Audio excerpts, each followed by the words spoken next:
9 men were dead before sunrise, their bodies spread across back roads, a gravel pit, and a diner parking lot, all within a 20-mile radius of Saginaw, Michigan. And by the time the state police finished counting shell casings, the only explanation anyone could offer sounded like a mistake. A pool game that ended wrong. The phrase would appear in reports, then in newspapers, then in court transcripts, each time stripped of tone and sequence, as if the words themselves were enough to explain how an ordinary Friday night in 1979 collapsed into one of the deadliest multi-site incidents the county had ever recorded. What those summaries never captured was how slowly the night turned, how many pauses there were where nothing happened, and how often the men involved believed they were still in control. To understand why 9 people died, investigators later learned they had to start hours earlier, long before the first argument, when the day still looked like any other. Bobby Klein woke before dawn in a small ranch house on the east side of town, dressed quietly so he wouldn't wake his wife, and drove to the auto plant where he had worked since graduating high school, his shift beginning at 6, his hands already sore before the first machine came online. Daniel Mercer spent that same morning helping his brother Thomas replace a faulty alternator, both of them working without speaking much, the radio playing softly in the background, neither man aware that by the end of the night their names would be linked in police files. By late afternoon, plans formed without coordination. Bobby mentioned stopping for a drink after work. Daniel said the same to a friend, and by early evening, the same group of men who crossed paths weekly found themselves drifting toward the Corner Pocket, a low brick bar just off the highway, chosen not for atmosphere but for familiarity. Inside, the lighting was uneven, the air thick with smoke, the jukebox stuck, cycling through the same handful of records, and in the back, beneath a hanging lamp that flickered when the compressor kicked on, stood the pool table. Games started and ended without incident at first. Quarters stacked on the rail, cues exchanged casually, men laughing at missed shots, the night moving at a comfortable, forgettable pace. The first micro shift happened so quietly that no one noticed it at the time. A disputed call during a game between Bobby Klein and Daniel Mercer. A single ball that might have still been moving, or might not have been, depending on who was asked. It was dead, Bobby said, lining up his next shot. It wasn't, Daniel replied, his tone flat, not joking. Someone nearby chuckled, assuming it was part of the ritual. But the laughter didn't spread, and for the first time that night, the room held still. The game ended minutes later, Bobby winning by a narrow margin, and Daniel stepped back from the table without shaking hands, reaching for his beer instead, his silence doing more damage than an argument would have. By the time someone suggested another round, the disagreement had already detached from the table itself, turning into something personal, something witnessed. "You rushed the shot," Daniel said finally. Bobby looked up, surprised more than offended. "You lost?" he answered. It should have ended there. Instead, it lingered, hovering between them as other conversations resumed around it, the unresolved tension becoming a quiet anchor that pulled the night in a new direction, one where leaving felt premature and staying felt necessary. By 10:30, Daniel put on his jacket and walked out without saying goodbye, leaving his beer unfinished, and several men noticed, each of them interpreting the exit differently, none of them realizing it was the last clean break the night would offer. Daniel Mercer did not drive home immediately after leaving the bar, instead circling the block once as if expecting someone to follow. His hands tight on the steering wheel, replaying the last exchange in his head, with a precision that grew sharper the more he repeated it. In his version, the issue was no longer the ball or the rules, but the way Bobby Klein had dismissed him in front of others. The casual confidence that suggested the accusation wasn't worth addressing. When Daniel finally parked in front of the small house he shared with his brother, Thomas was still awake, seated at the kitchen table with paperwork spread out in front of him, and looked up in mild surprise. "You're back early," he said. Daniel shrugged off his jacket, hung it too hard on the back of a chair, and poured himself a drink without answering. Only after Thomas asked again did the story come out, not as a complaint, but as a report. Each detail delivered carefully, as if accuracy itself would justify what he felt. Thomas listened without interruption, nodding occasionally, not agreeing outright, but absorbing the tone beneath the words, the sense that something had been taken rather than lost. "Did you say anything back?" Thomas asked. "Enough," Daniel replied, though even he didn't believe it. Within minutes, they were both back in the car, not with a plan, but with a shared understanding that the night was unfinished. Back at the corner pocket, Bobby Klein lingered longer than usual, his initial irritation fading into a stubborn resolve that kept him from leaving, while Harold Whitman leaned close and urged him to let it go, reminding him that Mercer had always been sensitive about losing. Bobby nodded but didn't move, watching the door instead, the absence of Daniel now louder than the argument had been. Outside, the parking lot had thinned, but a small group remained, men delaying their departures for reasons they couldn't articulate, sensing that something was still in motion.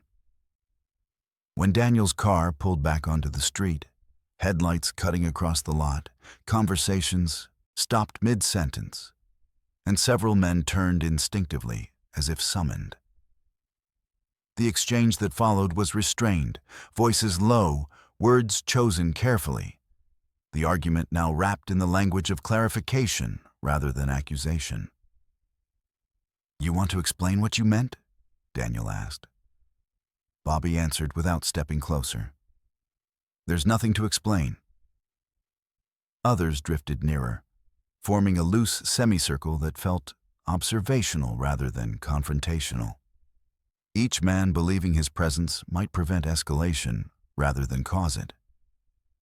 No punches were thrown, no threats made, and for a brief moment, it appeared the night might reset itself. Then someone suggested they take it somewhere quieter, away from the bar owner and the risk of police, framing the move as a way to cool things down. The suggestion was met with agreement not because it made sense, but because it delayed resolution, allowing everyone involved to postpone a decision to leave. They chose a gravel pit outside town, a place known to them all, isolated enough to avoid attention, familiar enough to feel neutral. Cars started one by one, engines filling the silence. And as the small convoy pulled onto the road, calls were made to others not yet involved, descriptions vague but urgent. Each new arrival expanding the circle of obligation. Along the drive, doubts surfaced and were dismissed just as quickly, hesitation reframed as cowardice. And by the time they reached the pit, the dispute had evolved into something no longer owned by any single person. Headlights illuminated uneven ground, doors opened and closed, and men stepped out into the cold night air, unaware that the final opportunities to disengage were already slipping behind them.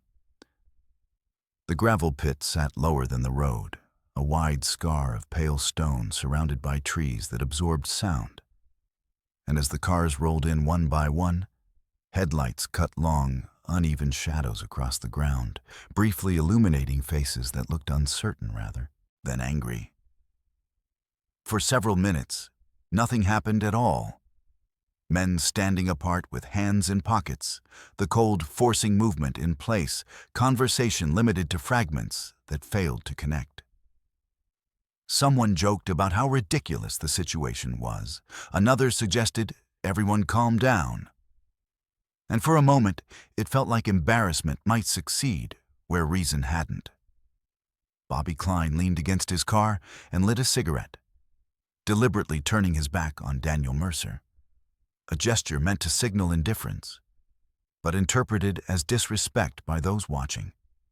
Daniel noticed immediately, saying nothing, his attention fixed on Bobby's posture rather than his words. And Thomas shifted closer to his brother without thinking, a protective reflex that would later be mistaken for aggression. The first raised voice came from someone only loosely connected to the original argument. A man who had been called out of bed and now wanted justification for being there. And when he repeated the accusation, cheating, rushing the shot, it sounded harsher than it had in the bar, sharpened by distance and retelling.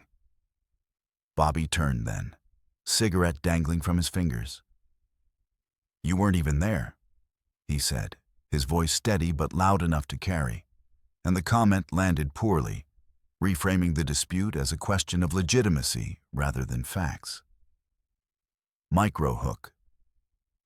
This was the moment several witnesses would later identify as the point where the argument stopped being about the game at all. Curtis Fowler, standing near his truck, shifted uncomfortably, glancing between groups, his role undefined. And when someone mentioned calling it off, the suggestion died quickly, overridden by a shared reluctance to appear weak in front of so many observers. Fowler reached into his truck then, not as a threat, but to retrieve a revolver he kept there, a habitual precaution he had never needed before, and raised it halfway, intending only to punctuate the demand for quiet. "Enough," he said, the words swallowed by the open space. The shot that followed was unintentional, a discharge triggered by movement and adrenaline rather than aim, the sound tearing through the pit and silencing everyone at once. For a split second, no one moved, the echo bouncing off the trees, and in that pause, fear replaced pride as the dominant force.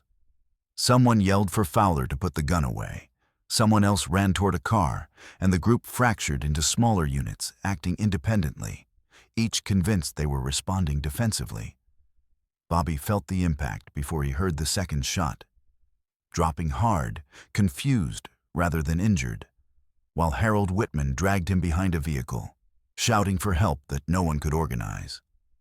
Daniel called out for Thomas, unable to see clearly in the overlapping beams of light.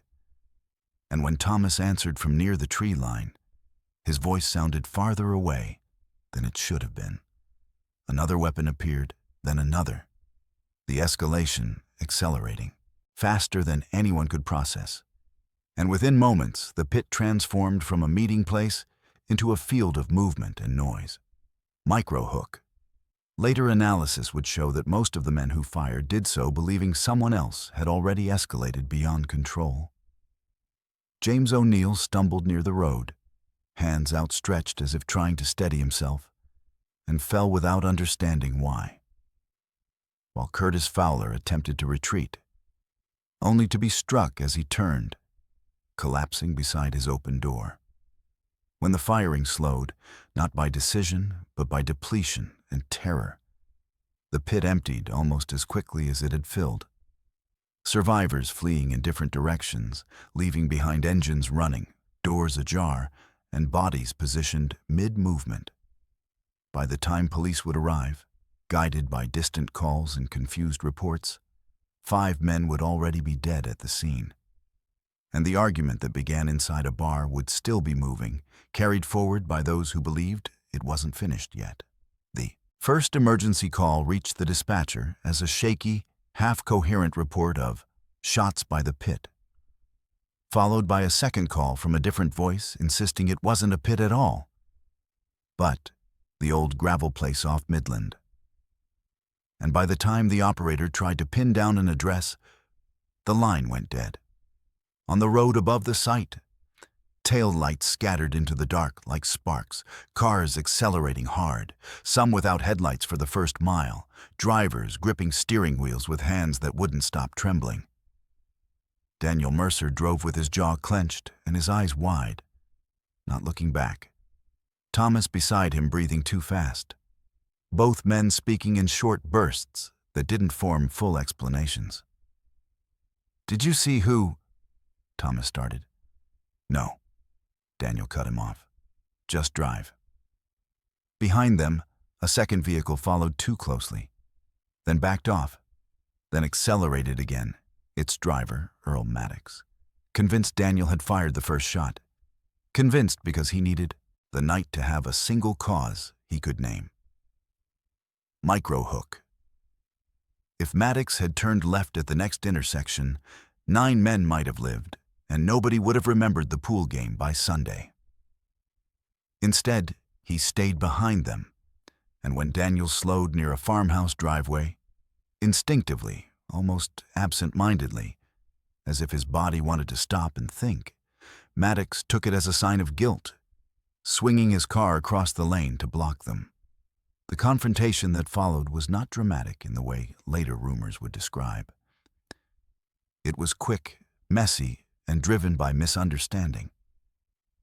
Men stepped out into cold air and spoke over each other, voices hoarse, trying to assign blame while their minds still refused to accept what had already happened. "You started it," Maddox said, pointing with a hand that wouldn't hold steady. Daniel's answer was flat. "Move your car." Thomas lifted both palms, a gesture meant to calm, but it was read as defiance. A shotgun appeared. No one could later agree from which trunk or whose hands first held it. And the moment it came into view, the argument collapsed into panic. 2 men would be found near the fence line after it was over. One slumped against a hood, another farther out in the field, as if he had tried to outrun what was happening rather than confront it. Daniel and Thomas drove off again, tires spitting gravel. Neither man speaking now, both of them aware that whatever they did next would be interpreted through the lens of what they had just survived. Micro-hook. Investigators later discovered that several shots fired at the farmhouse were aimed at nothing in particular. People shooting because they believed being unarmed meant being dead. Across town, Harold Whitman had left the gravel pit with Bobby Klein's blood on his hands and no clear plan beyond finding help. His mind locked on a single loop. Bobby down, Bobby not moving. Bobby's wife expecting him home. He drove straight to a diner near the highway, lit, open, predictable.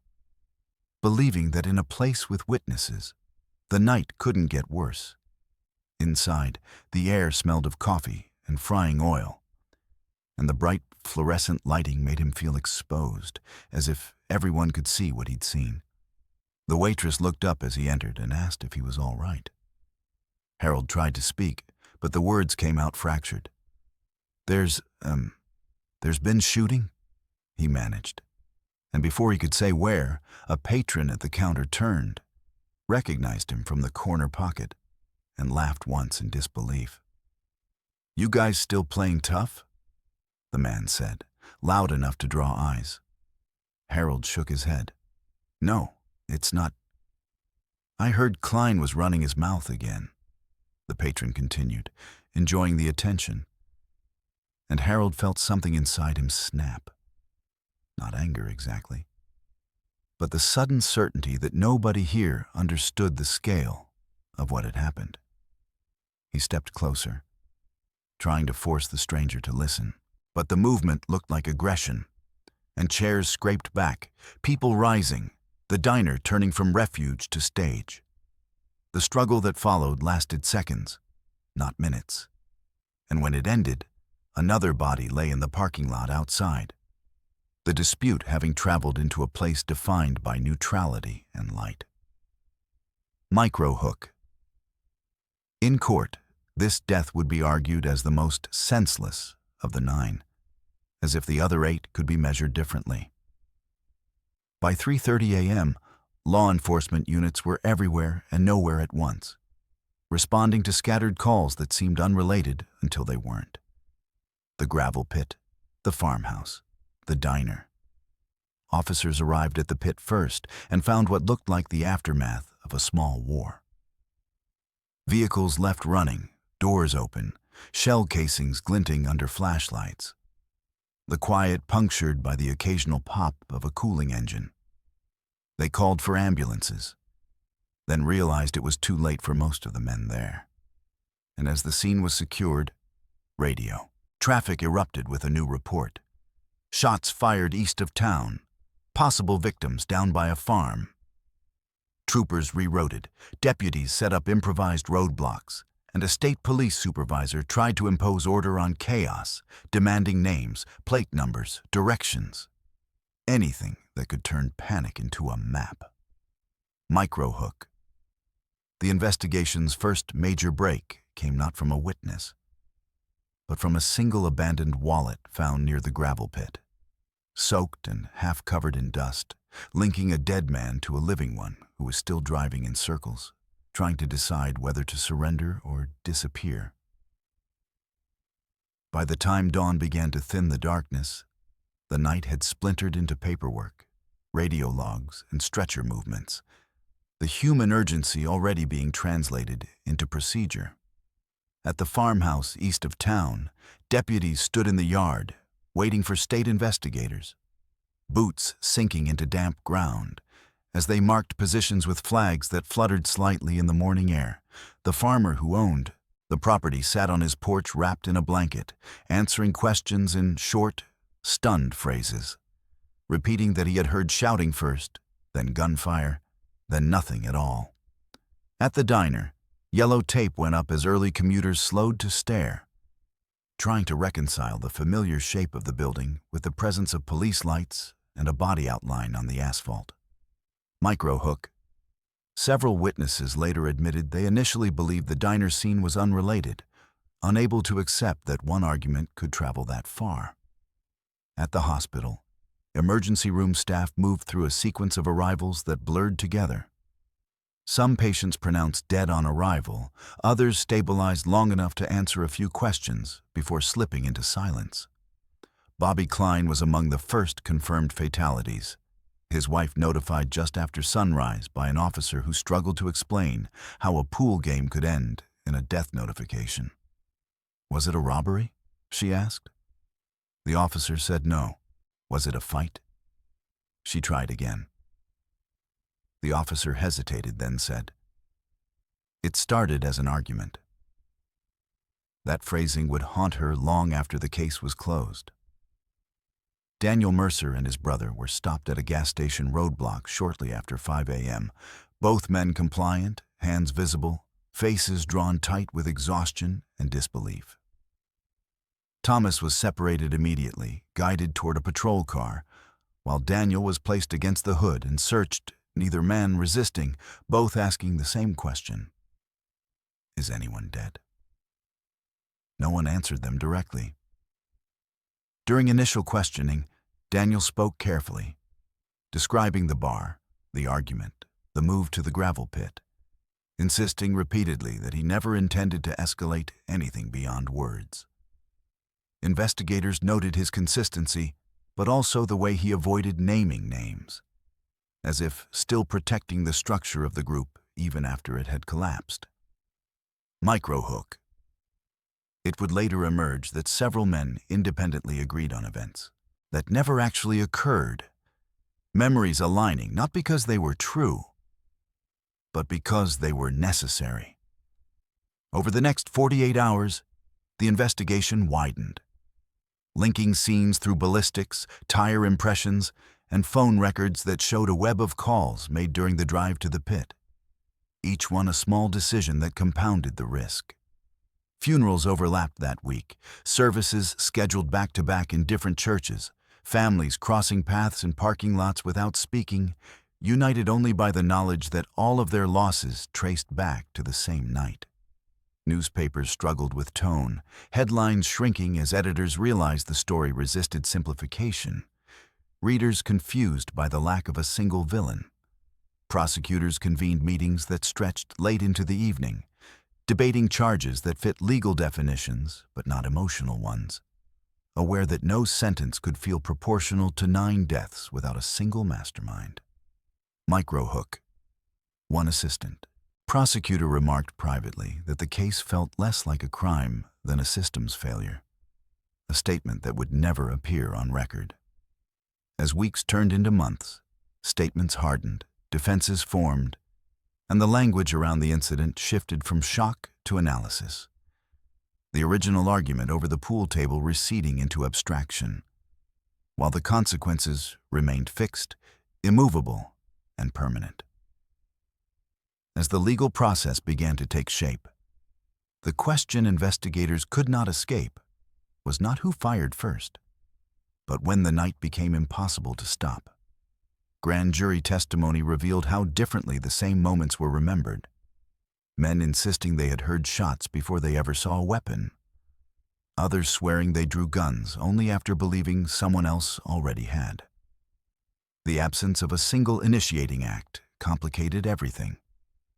Prosecutors could charge individuals for specific deaths, but the broader narrative refused to align with a clean chain of causality. Daniel Mercer was formally charged weeks later, not as the architect of the violence, but as a participant whose decisions placed him at multiple scenes, his movements mapping too neatly onto the sequence of deaths to ignore. His brother Thomas faced lesser charges, his role framed as protective rather than aggressive, though even that distinction was contested by witnesses who remembered him stepping forward when others stepped back. Microhook. Several jurors would later admit they struggled not with guilt, but with scale, unable to reconcile individual intent with collective outcome. Pre-trial hearings stretched on, drawing out details the public had already grown tired of following, while families attended out of obligation rather than hope. Learning names of men they had never met, forced to imagine how their loved ones fit into a story that no longer belonged to any single household. At the Corner Pocket's former location, the bar closed quietly. Ownership transferred, the pool table sold. Off, the flickering light replaced, as if removing the physical reminders might weaken the story's hold. It didn't. In court, attorneys replayed the night in fragments, freezing moments on diagrams and timelines, arguing over distances measured in feet and seconds, as if precision could restore meaning. Witnesses contradicted themselves without realizing it, confident in memories shaped by adrenaline and aftermath rather than sequence. And when verdicts finally came down, they satisfied procedure but not understanding. Some men sentenced to long terms, others released after cooperation, several never charged at all. The public response was muted, relief mingling with confusion, the absence of a singular villain leaving no one to condemn with certainty. Microhook. Years later, criminology students would study the case not for what it proved, but for what it refused to clarify. Daniel Mercer accepted his sentence without comment, declining to speak at sentencing, his silence interpreted by some as guilt and by others as exhaustion. While families returned home carrying documents instead of closure. Over time, the case faded from headlines, but not from memory, resurfacing whenever a minor dispute turned serious, cited quietly as an example of escalation without design. The night had not been driven by hatred or profit or ideology, but by the gradual erosion of exits, each opportunity to disengage reframed as surrender.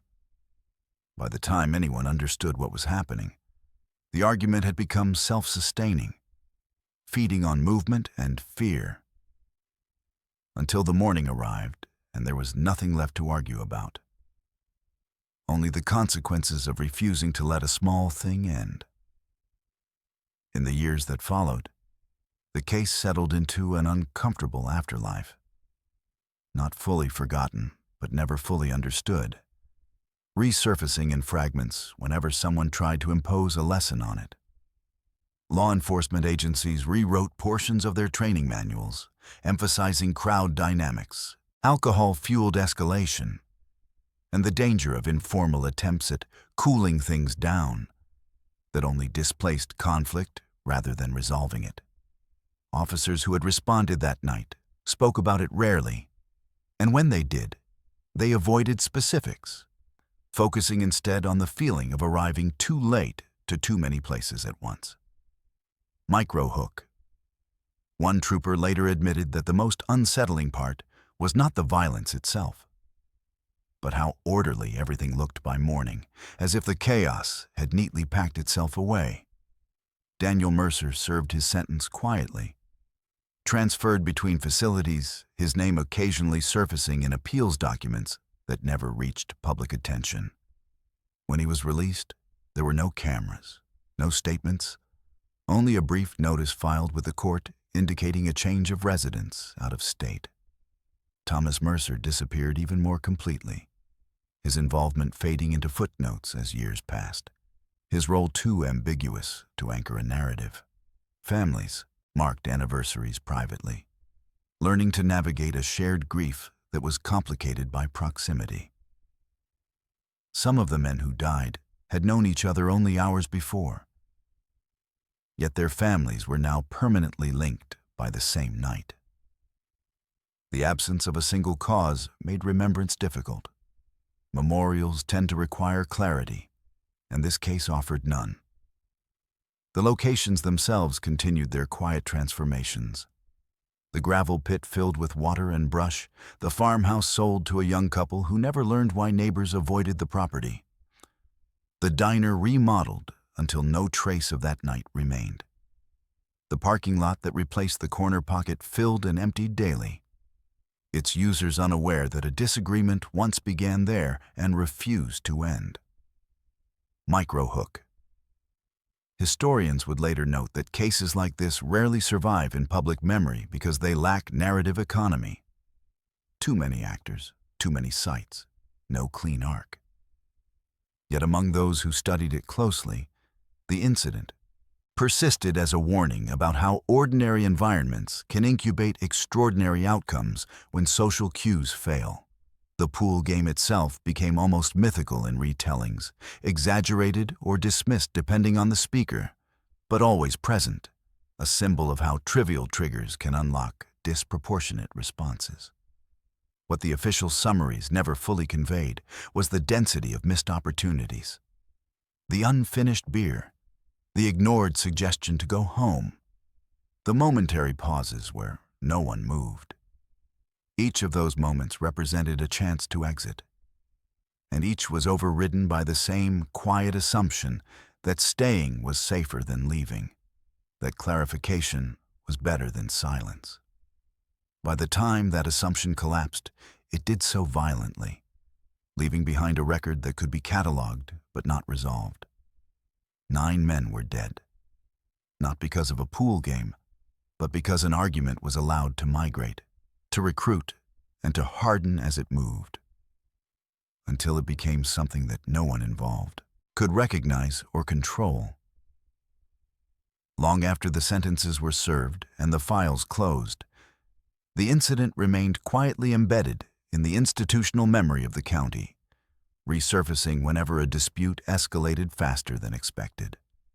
Detectives who had worked the case used it as a private benchmark, a reminder that not every crime announces itself as one, that some arrive disguised as social friction, building mass through proximity rather than intent. Micro-hook. One retired investigator later remarked that the most dangerous moments in his career were never the loud ones, but the calm stretches where nobody felt entitled to leave. Academic reviews of the case focused on diffusion of responsibility, how the presence of multiple witnesses reduced individual accountability while increasing collective momentum, a pattern observed but rarely documented so completely. In interviews conducted years later, several men who had been present but never charged described the same sensation, gradual narrowing of options, as if the night had decided for them what they were allowed to do next. It felt like walking downhill, one said. You don't notice the slope until you're running. Families of the dead encountered the story differently, not as analysis but as repetition, fielding the same questions from outsiders who wanted a simple explanation, a phrase they could use to file the tragedy away. over a pool game became both shorthand and insult, minimizing lives into a punchline none of them had agreed to. Some refused interviews entirely, others participated once and never again, learning that no amount of detail could correct a narrative already hardened by disbelief. The absence of a clear antagonist complicated mourning. Grief usually organizes itself around blame, but here blame was distributed thinly, diluted across choices that felt minor in isolation. Micro-hook. One mother described the hardest part as realizing that nothing had gone wrong all at once. As years passed, the case's visibility faded, but its mechanics remained relevant, cited in broader studies of bar-related violence and multi-site incidents, its lessons abstracted into diagrams and flow charts that stripped away the faces. The original bar no longer existed, the pool table long gone, but similar rooms persisted everywhere, filled nightly with the same ingredients: alcohol, pride, witnesses, and time. What the night in 1979 demonstrated was not the inevitability of violence, but its elasticity, how far it could stretch once freed from its origin.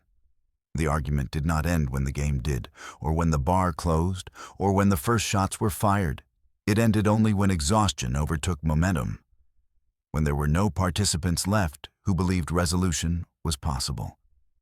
In that sense, the aftermath was not a conclusion, but a settling. The slow return of order over a landscape permanently altered by choices that never felt decisive at the moment they were made. When the case was formally archived, its final summary ran less than 5 pages, a compressed record that failed to convey how much time the night had contained, how many minutes had passed where nothing decisive occurred. Investigators noted this disparity repeatedly. The longer they studied the timeline, the more obvious it became that the violence had not erupted so much as accumulated, gathering weight through repetition and misinterpretation. Micro-hook. One analyst later observed that if the same argument had happened on a Tuesday afternoon instead of a Friday night, it would likely have ended in silence rather than funerals. The men involved were not strangers, not rivals with a history, but acquaintances connected by routines that blurred boundaries, shared bars, overlapping friendships, the assumption that proximity implied understanding. That assumption proved fatal. During post-trial interviews conducted for internal review, several jurors admitted they had searched the evidence for a moment of transformation, a point where ordinary behavior turned criminal, and found none that satisfied them. Instead, the transition appeared gradual, almost polite, a series of socially acceptable choices that only became dangerous in combination. This realization complicated the verdicts, which had already been delivered, leaving behind an unease that no sentence could resolve.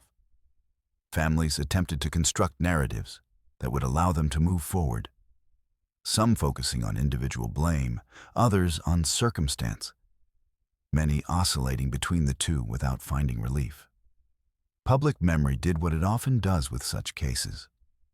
It simplified, repeating the phrase "over a pool game" until the words lost specificity and became a symbol of senselessness rather than a description. Micro-hook. The phrase persisted precisely because it sounded implausible, inviting retelling rather than understanding. Over time, the night in 1979 became a reference point invoked by bartenders and local police alike, a caution offered quietly when disputes lingered too long, when someone refused to leave after last call. Yet the lesson remained incomplete, because it required acknowledging how easily normal social instincts, loyalty, pride, the desire to clarify, could invert under pressure. The case demonstrated that escalation did not require aggression at the outset, only a shared refusal to disengage once stakes were imagined rather than real. As years passed, the men who survived aged into anonymity, their involvement receding into personal memory rather than public record, while the men who died remained fixed at the ages they were that night, their photographs frozen in family albums. The locations continued to change, absorbing new stories, their connection to the incident dissolving with each renovation. Still, the pattern endured, recognizable to anyone willing to look closely. An argument migrates, recruits, hardens, and outlives its origin. In the end, the night offered no revelation, no moral clarity, only a stark accounting of what happens when social friction is allowed to travel unchecked, when leaving is interpreted as losing, and when ordinary men mistake persistence for principle. What remained most difficult to articulate, even years later, was how ordinary the men had felt to themselves while the night was unfolding. How normal their reactions seemed in the moment, despite the accumulating danger. Interviews conducted long after the trials revealed a shared perception among survivors and witnesses.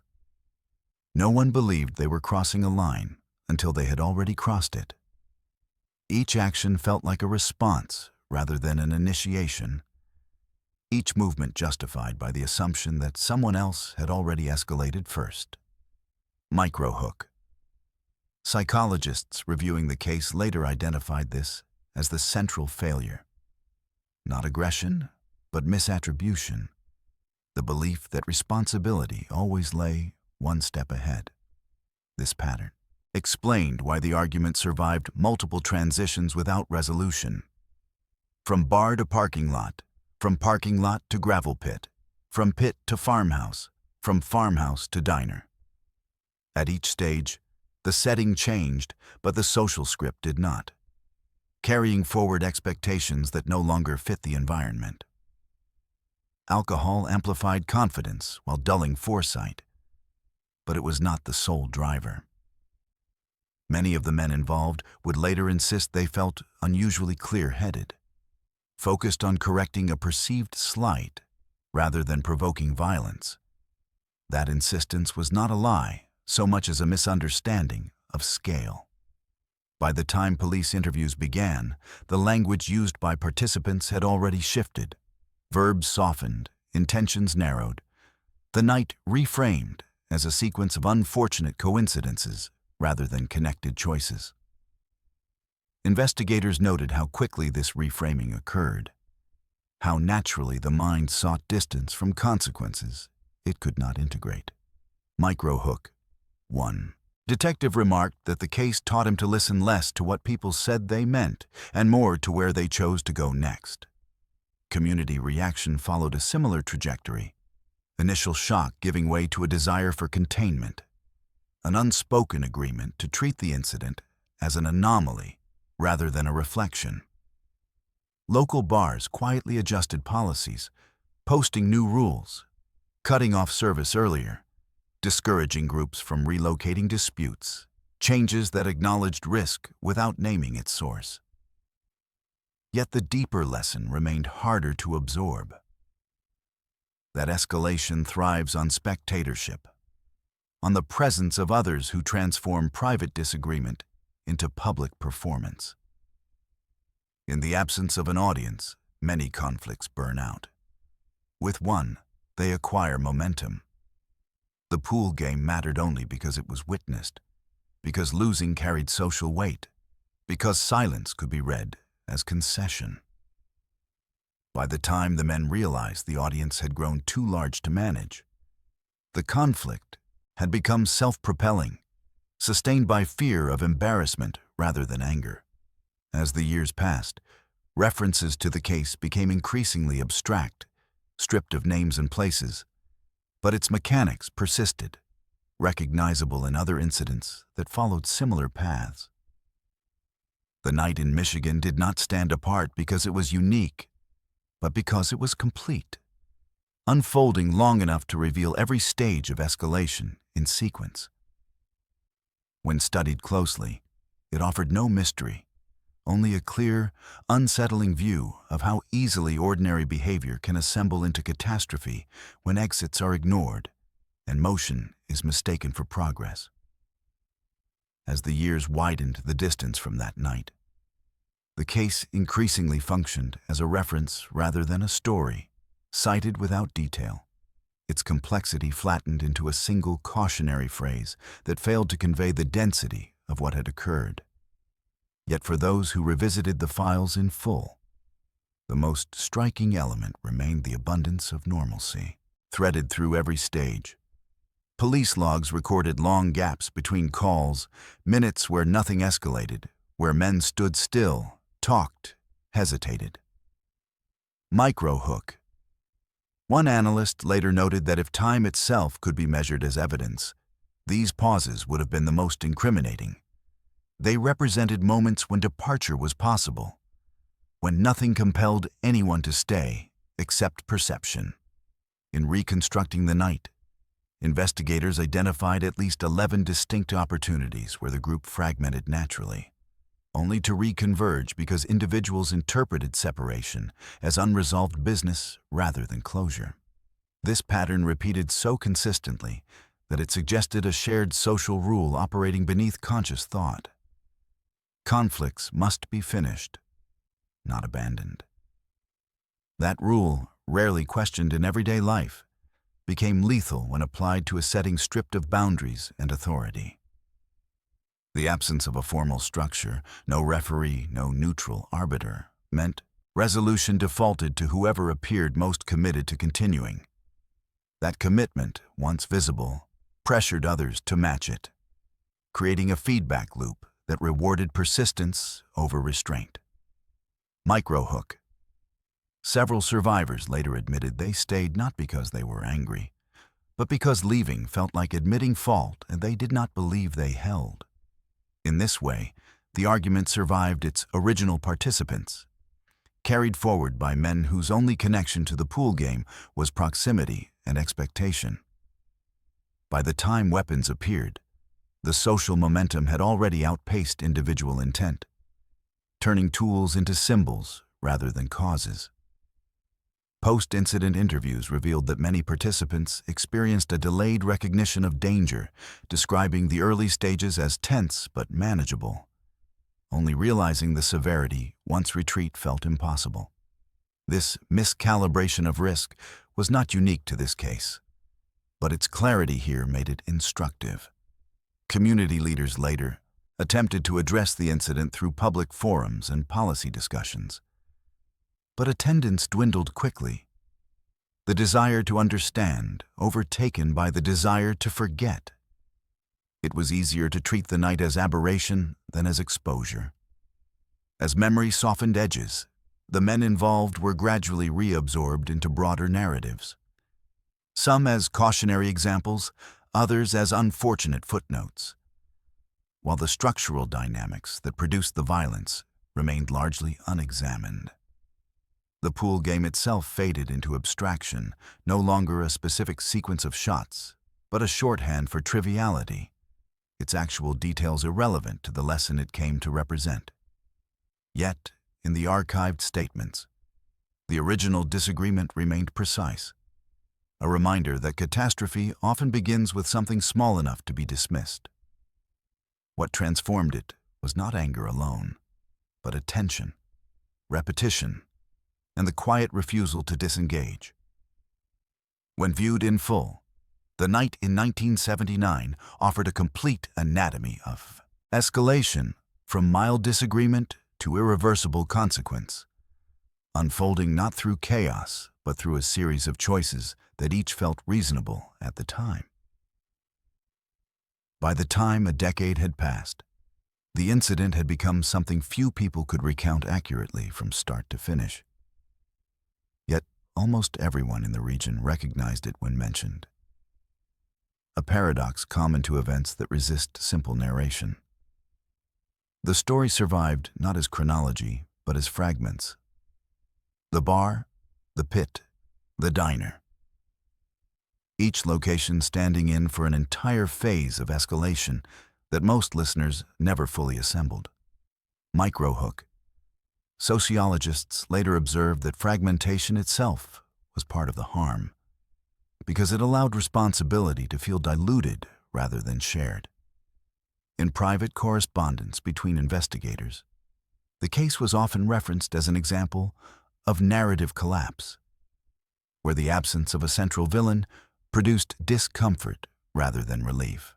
This discomfort extended to official commemorations, which never materialized. There were no plaques, no anniversaries marked publicly, no single site where mourning could be localized. Each family grieved independently, often avoiding others connected to the night, not out of hostility, but out of exhaustion. The repeated retelling, reopening questions no one could answer. Children who had been too young to understand grew up hearing partial explanations, learning early that some events could not be neatly explained or morally resolved. Micro hook. One son of a victim later said he learned more from the gaps in the story than from what was told outright. Over time, the men who survived aged into ordinary obscurity, their names appearing only in records pulled occasionally for research or training, while the men who died remained fixed in public memory as numbers rather than individuals. This asymmetry troubled those who studied the case, highlighting how easily scale can erase specificity. The pool game itself, once examined closely in testimony, revealed nothing remarkable. No unusual call, no blatant rule violation. Only the normal ambiguities that accompany casual play. Ambiguities that usually dissolve through laughter or dismissal. Here they did not. Not because the stakes were higher, but because the audience was larger, and the desire to be seen as right outweighed the desire to be done. As decades passed, references to the incident surfaced sporadically in broader discussions about conflict resolution, often stripped of names and places, used to illustrate abstract principles rather than lived consequences. Yet the original records remained, quietly documenting how escalation can persist without intent, how violence can emerge not from planning but from continuity. The night's legacy was not a lesson easily summarized, but a pattern repeatedly observed. When disagreement is treated as unfinished business rather than a choice, it seeks movement. And when movement is mistaken for progress, it carries people into spaces where restraint no longer functions. In that sense, the incident was not defined by its ending, but by its refusal to end when it still could. A refusal that transformed an ordinary disagreement into a sequence of irreversible outcomes.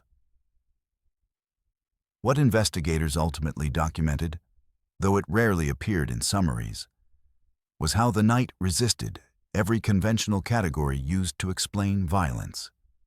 It was not premeditated, not impulsive in a single moment, not rooted in long-standing animosity, and not driven by material gain.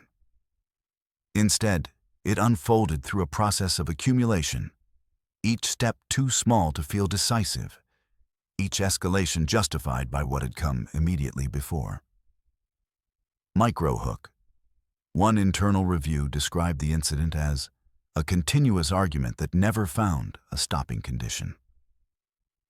This framing helped explain why so many participants later struggled to identify a point where they should have acted differently. No single decision felt final, yet together they formed a sequence that could not be reversed.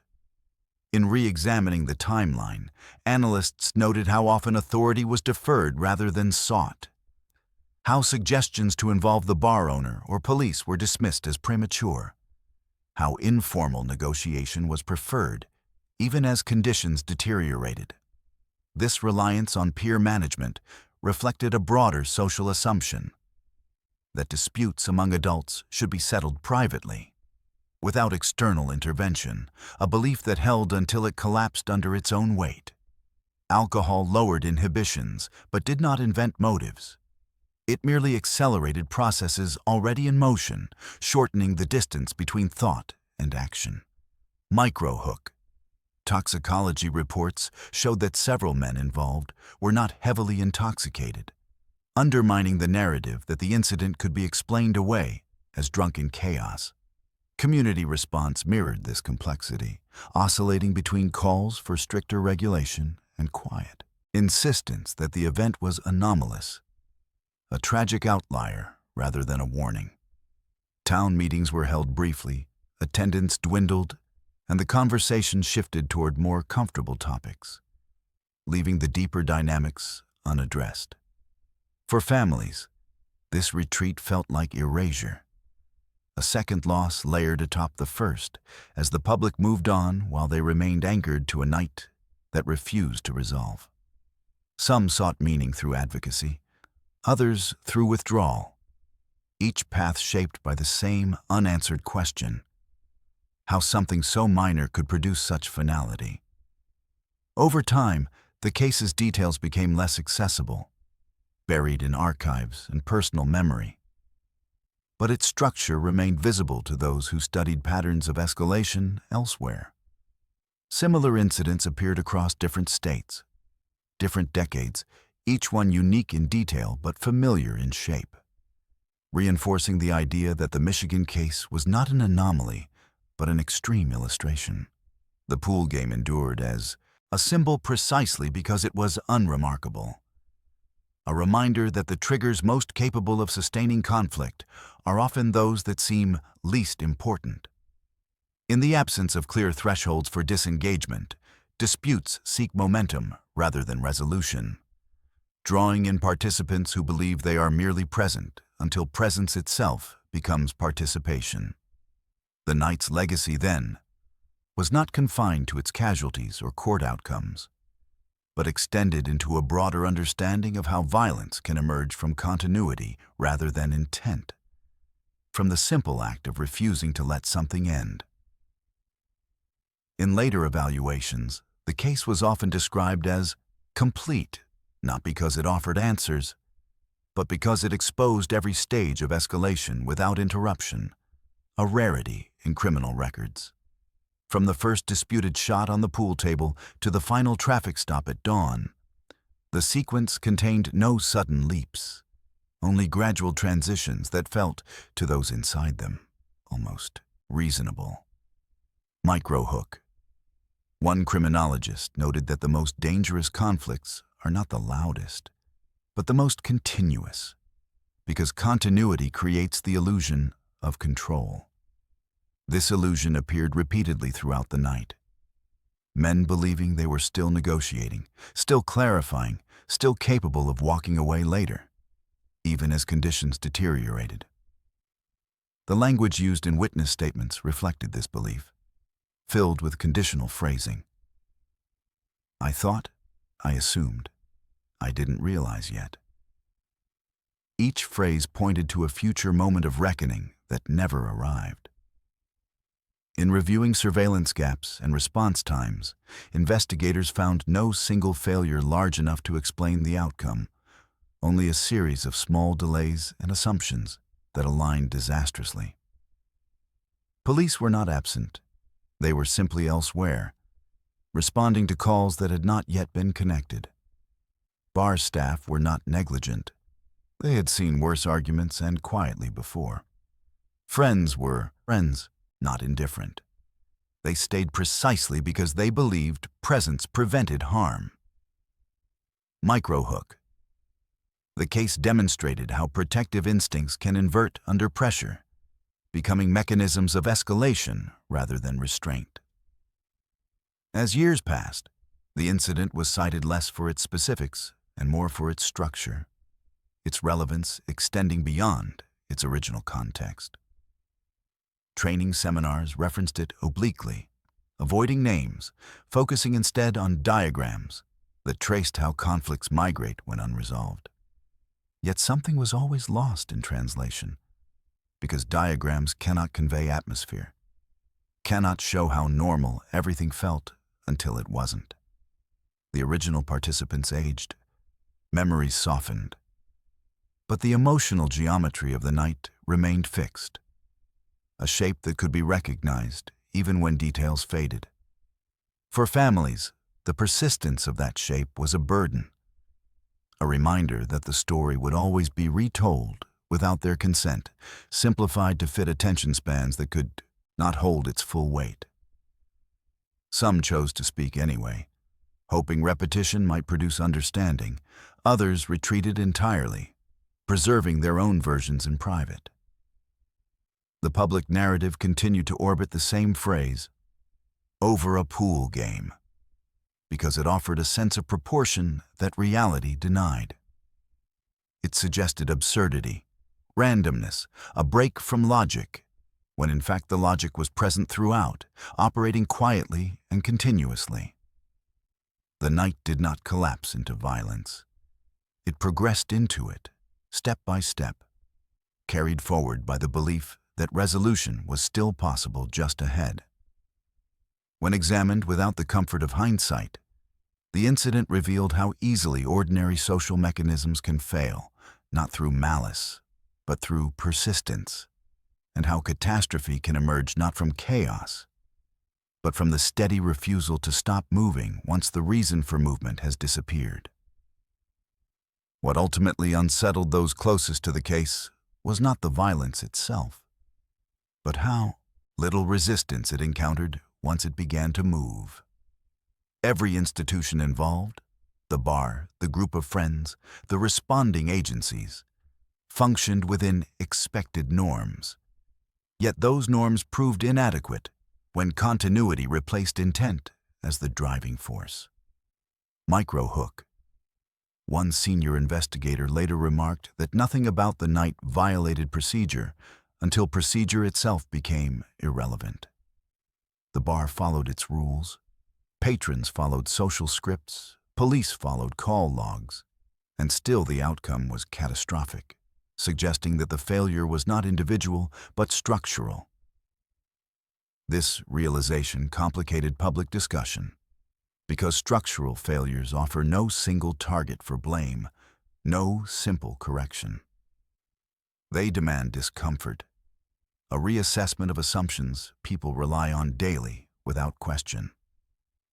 In private memos, officials acknowledged this unease, noting that the case resisted the moral clarity necessary for public resolution.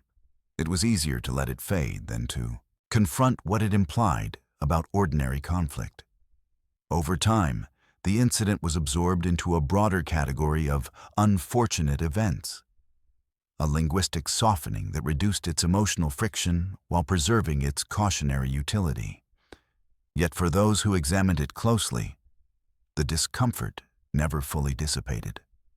The night illustrated how escalation thrives on legitimacy, how the belief that one is justified, observed, and supported can sustain behavior long after its original purpose has vanished.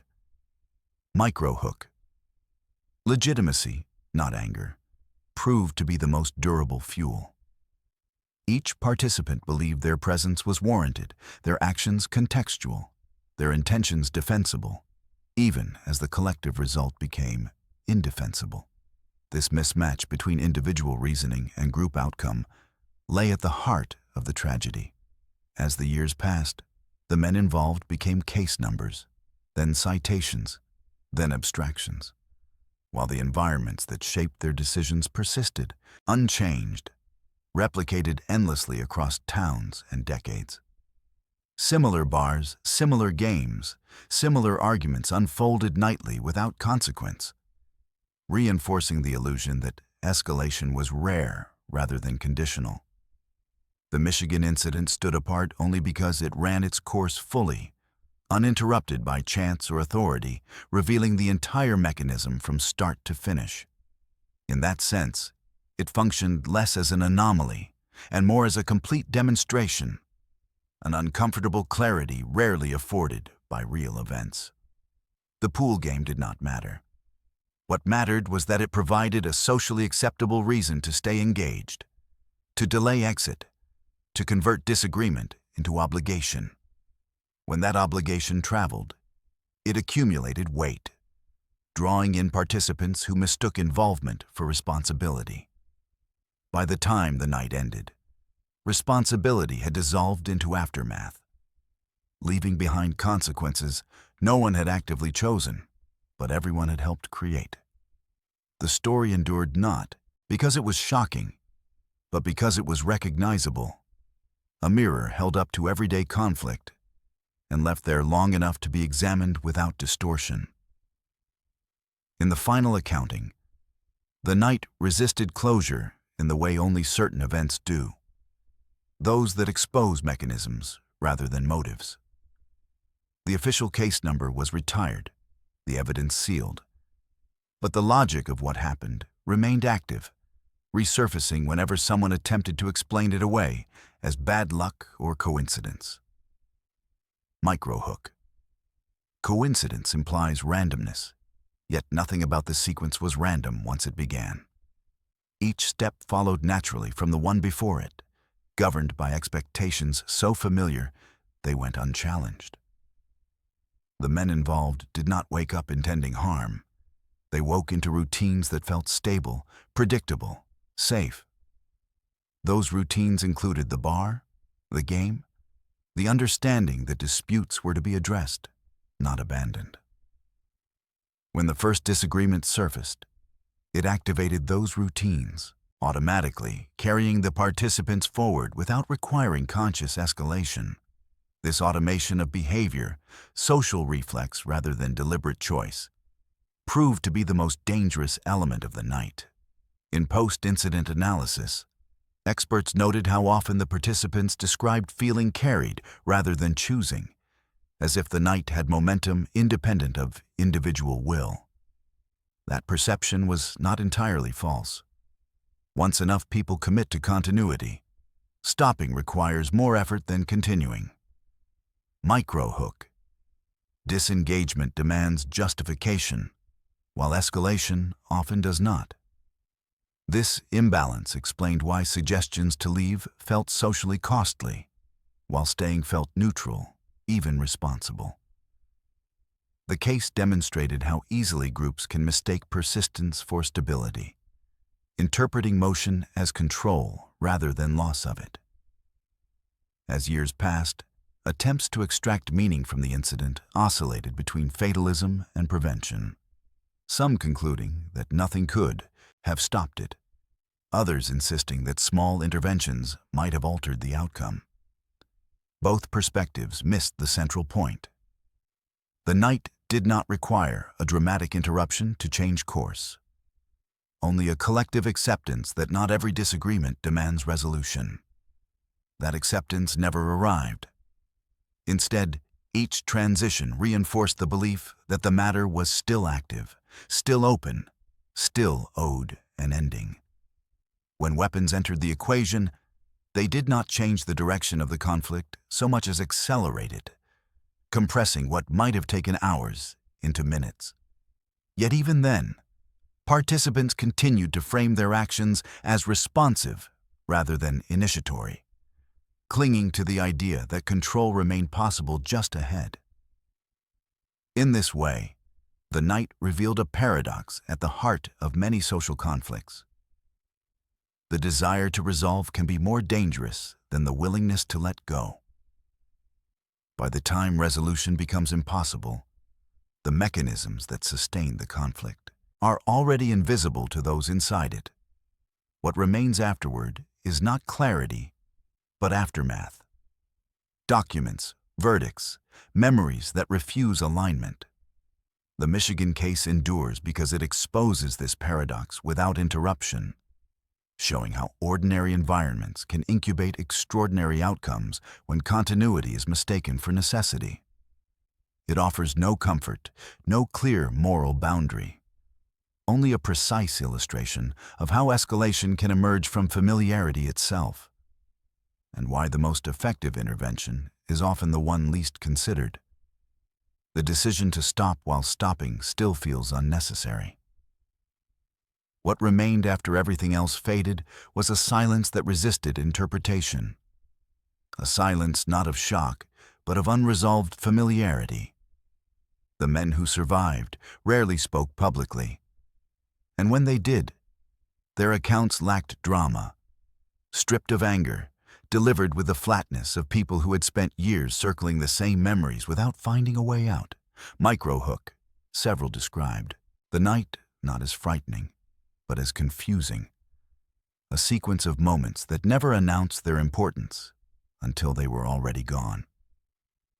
This confusion extended to the broader community, which struggled to integrate the event into its collective identity. It was too severe to ignore, yet too structurally ordinary to mythologize. There were no villains to warn against, no ideologies to condemn, only a pattern that implicated common behavior. Local discussions about the case often stalled for this reason, drifting into silence rather than disagreement, as if acknowledging the mechanics too clearly would require uncomfortable self-recognition. Over time, the story's edges softened, details misremembered or omitted, but the core remained unchanged. A disagreement that refused to stay contained. Researchers who later revisited the files noted how often the same phrases appeared in different statements. I thought it was still under control. I didn't think it was that serious. Yet, I assumed someone else would step in. Each reflecting an expectation that intervention was both imminent and external. Microhook. The expectation of rescue proved as dangerous as the absence of it. Everyone waited for a signal that never came, because everyone believed the signal belonged to someone else. This diffusion of responsibility allowed the conflict to persist long past its natural lifespan, accumulating participants who inherited the dispute without understanding its origin. By the time the argument had migrated across locations, it had become self-sustaining, detached from the pool table, the bar, even the men who first disagreed. In this detached state, it functioned less like a conflict and more like a process, advancing simply because it had not been stopped. Attempts to narrate the incident afterward often failed because narratives seek intent, while this night offered only momentum. Families confronted this mismatch repeatedly, fielding questions that assumed a reason proportional to the outcome, forced to explain again and again that no such reason existed. This imbalance between cause and consequence became the story's most disturbing feature, undermining the comforting belief that severity requires significance. Instead, the case suggested that trivial triggers can unlock systems already primed to escalate, given enough attention and continuity. As the years passed, the men who died became symbols rather than individuals. Their personal histories overshadowed by the mechanism that claimed them. Yet within the original records, those histories remained intact. Reminders that the outcome did not erase the ordinariness of their lives. The night did not transform them into something else. It simply interrupted them. In that interruption lay the final discomfort of the case. The realization that nothing exceptional was required, only time, proximity, and the shared reluctance to disengage.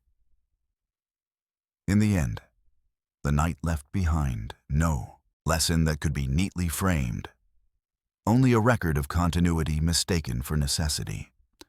When officials reviewed the case years later, they found nothing left to clarify, no missing evidence, no undiscovered motive. Only a complete sequence that refused reinterpretation. Microhook. The most unsettling conclusion was that nothing had gone wrong in the way people expect when disasters occur.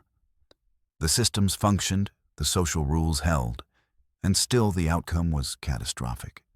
The bar operated as bars do, the men behaved as men often do, and authority arrived as soon as it could, yet the night progressed uninterrupted because no single moment demanded intervention strongly enough to override momentum. The pool game, reduced over time to a symbol of absurdity, never regained its specificity, not because it was unimportant, but because its importance had always been misplaced. It was not the cause, only the ignition point for a process already primed by familiarity, pride, and audience. Those who survived carried the knowledge quietly, learning to live with memories that offered no insight beyond sequence. Those who lost family members learned a different endurance, one shaped by the knowledge that explanation does not equal relief. The community adjusted without ceremony, absorbing the incident into its history without building monuments or anniversaries, as if acknowledging it too directly would require acknowledging how close it remained to everyday life.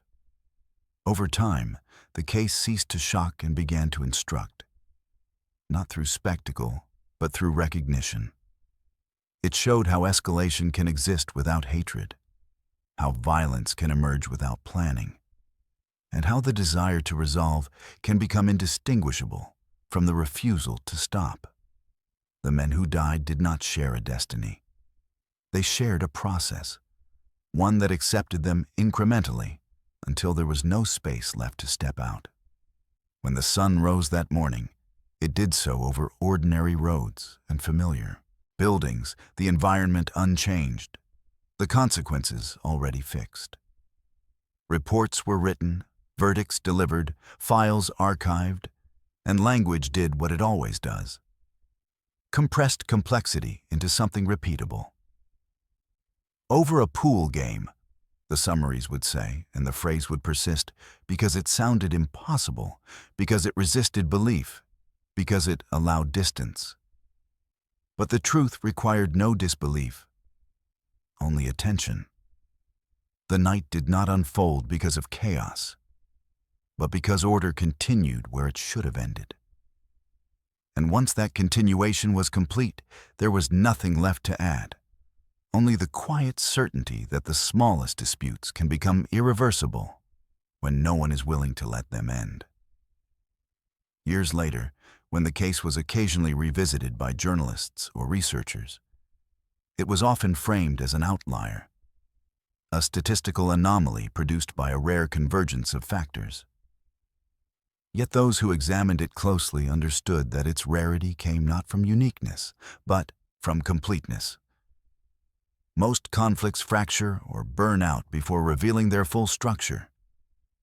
This one did not. It continued uninterrupted, long enough to expose every layer that usually remains hidden. Microhook. In this sense, the case functioned less like a crime and more like an experiment that no one had intended to run. The men involved did not share ideology, grievance, or objective. They shared only time and proximity, and that proved sufficient. Follow-up interviews conducted decades later revealed how little emotional language participants used when recalling the night. Descriptions stripped of drama, reduced to sequences of movement. Drove here, stood there, heard that, left. This mechanical recollection suggested not repression, but a deeper dissonance. The mind's difficulty integrating events that lacked narrative hierarchy. Nothing felt central while it was happening, and afterward, everything felt equally consequential. Families encountered a similar flattening, memories refusing to organize themselves around a single moment of loss. Grief diffused across locations and hours rather than anchored to one scene. Microhook. Several relatives reported that the hardest part was not remembering how their loved one died, but realizing how many times they might have lived if the night had ended earlier. This counterfactual awareness lingered, not as guilt, but as fatigue, the exhaustion of tracing paths not taken. In institutional contexts, the case quietly influenced protocol, not through headline reform, but through subtle emphasis. Quicker separation of disputing parties, discouragement of relocation as a conflict management strategy, earlier intervention when groups attempted to talk it out away from public spaces. These changes were incremental, almost invisible, reflecting the nature of the lesson itself. The case did not teach that violence is sudden. It taught that it is patient. It waits for repetition, for witnesses, for the normalization of staying. Over time, references to the incident appeared less frequently, absorbed into broader data sets where individual stories dissolve into trend lines. Yet the original records remained intact, preserving the ordinariness of the men involved, their jobs, routines, plans for the next day, details that refused to align with the scale of the outcome. This mismatch endured as the case's quiet indictment of narrative logic itself. Not every ending is proportional to its beginning, and not every tragedy announces itself as one. The night in Michigan offered no climax in the traditional sense, only accumulation followed by exhaustion, a structure that resisted compression even as it invited it. In the absence of a single meaning, the incident persisted as something harder to dismiss, a demonstration of how easily continuity can replace judgment, how motion can masquerade as control, and how the most decisive act in any conflict is often the one that feels least justified at the time. The decision to stop before stopping seems necessary,